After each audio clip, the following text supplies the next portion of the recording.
This video is to be used for educational purposes only and is not intended to replace individual research or licensed investment advice. Unique experiences and past performances do not guarantee future results. Trading stocks, options, and spot currencies involves substantial risk. There's always the potential for loss. Your trading results may vary. No representations are being made that any software or trading will guarantee profits or not result in losses from trading.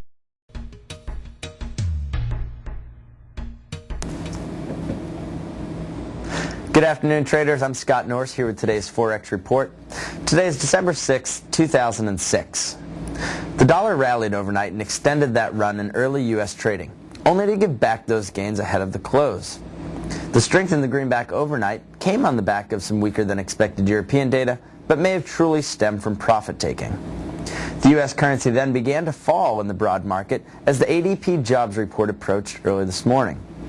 Economists lowered forecasts from 120,000 to 100,000 this week, and traders did not want to be long dollar if it came in any lower. The actual reading from ADP beat expectations at 158,000, which lent a hand to the buck.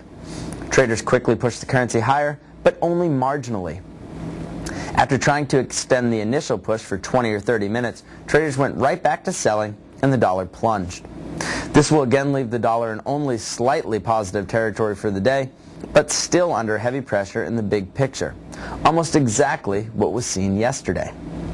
Today's closing price may be even more bearish for the dollar than yesterday's close for two primary reasons. First, the dollar made a bigger run today than it did yesterday.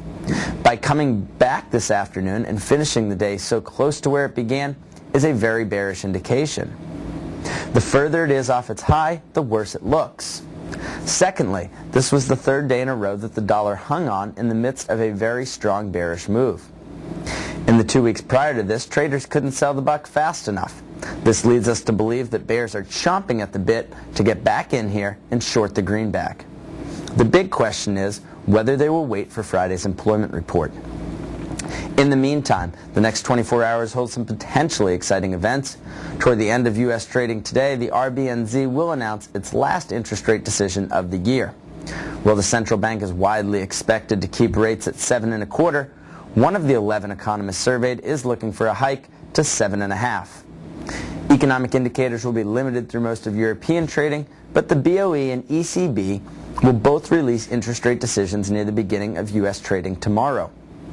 Tomorrow's only U.S. release is weekly jobless claims, which should be a non-event unless there is another big miss to the upside. Until then, have a wonderful night trading. Take care.